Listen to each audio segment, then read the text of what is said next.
By the time I had finished the Quran, all the arguments I had against the existence of God, all the premises I had built against His existence, one by one, I saw them falling apart.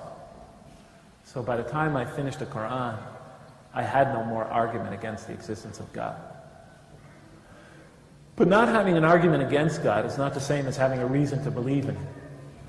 Once my daughter Jamila asked me, Daddy, I understood, we could go on walk after walk after walk, and we discussed these things. I understood how you found in the Quran answers to all your objections to the existence of God. But what made you believe in God? She's a very bright girl. Because she understood not having an argument against is not the same as having a reason to believe.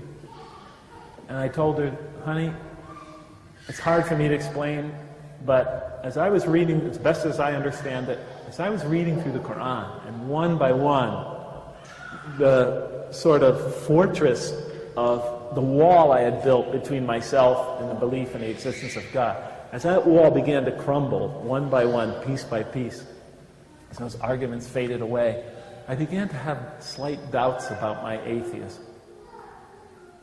And the more I began to doubt my atheism, the more the power of the Quran began to affect me. And the Quran is written in a very interesting style. In the beginning, it's quite technical. It goes into a lot of specifics, laws and rules and regulations. By the middle, it takes you into stories, beautiful stories, powerful allegories. Towards the end, the emotions of the Quran picks up and it reaches a crescendo and brings it all to this beautiful, powerful bursts of spirituality and eschatology, and it all comes together in brilliant, pounding images. And by the time I was getting towards the end of the Quran and my atheism began to fade away, I began having these powerful spiritual moments when I felt I was in the presence of this tremendous divine embrace. I remember reading the surah, وَالضُّحَى وَاللَّيْلِ إِذَا سَجَى مَا وَدَّعَكَ رَبُّكَ. When I got to the end of that surah, I cried like a baby for 20 minutes. I didn't even believe in God. And it brought me to tears.